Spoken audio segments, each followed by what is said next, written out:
Mick Mulvaney is former director of the Office of Management and Budget under Trump. He's also a NewsNation political and economic contributor. Mick, was this whole thing badly handled?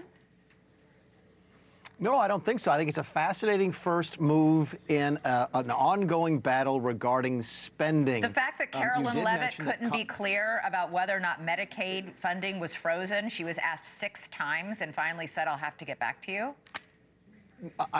I'm sorry. The clip that I saw said, "Can you guarantee that no single person will lose Medicaid funding?" And she said, "I'll get back to you on that." And they did put out an FAQ, a frequently asked questions sort of report afterwards, late in the afternoon. I think made it clear that Medicaid is not covered, food stamps is not covered by this impoundment, some student loans are not covered, et cetera. But your point was a good one in the earlier segment when you talked about Congress spends the money. What's happening here in Washington right now? What's happening is you're setting up a battle between the executive branch and the legislative branch regarding what's called impoundment. There's a law that says that if Congress says that you have to spend $100, that you have to spend $100.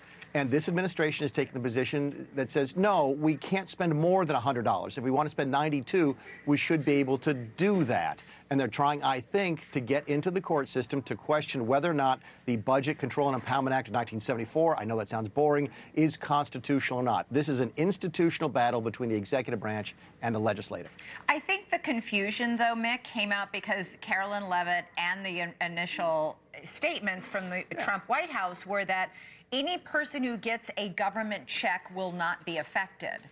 All these programs that we're talking about, including Medicaid, those are federal funds that go to states and that are then distributed. That's what we're talking about with Meals on Wheels, and that's what we're talking about with school lunches and with Medicaid and with Veterans Affairs programs. That's where the confusion is. And the point is, listen, clearly the Trump mandate and Trump himself and his advisors have said, we're going to flood the zone, we're going to act fast. And people have seen remarkable numbers of actions in the first week in office.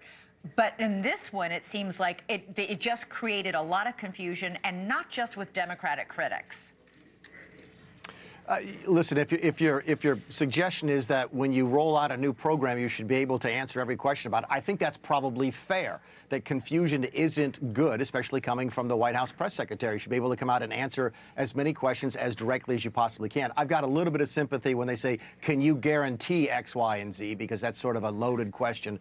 But look, you put up a graphic a little while ago regarding some of the things that could be impacted, and one of them caught my attention. It was the first one. It's aid to cities and states and so forth, local government grants. Oh, my goodness, that sounds terrible, except there's so much money in there, Elizabeth. I think what this administration is saying, look, we'd like to go in and find out within this large sort of grant program, is there any money in there that funds DEI? Is there any money in there that funds illegal immigration? Is there anything that we don't like that is now counter to this administration's policies?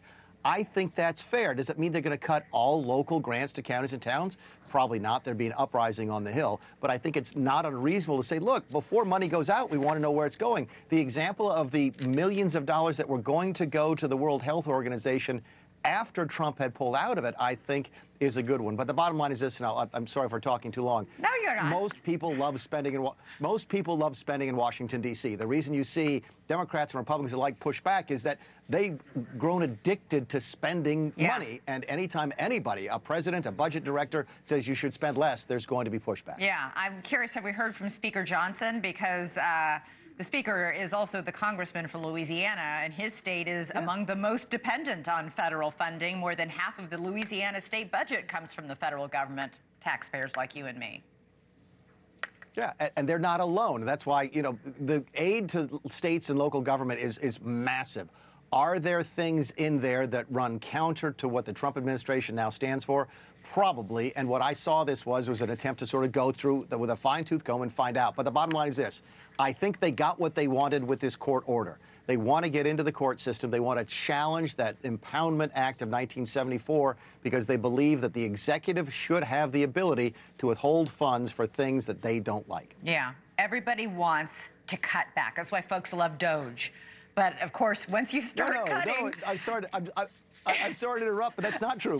Everybody loves to spend money. The reason you're $36 trillion in debt is that there's more people who want to spend money than want to cut spending. Everybody loves the idea of cutting the federal budget until you start saying that means that's money to you. Thanks so much for watching. Go to joinnn.com to find NewsNation on your television provider. And don't forget to click the red subscribe button below to get more of NewsNation's fact-driven, unbiased coverage.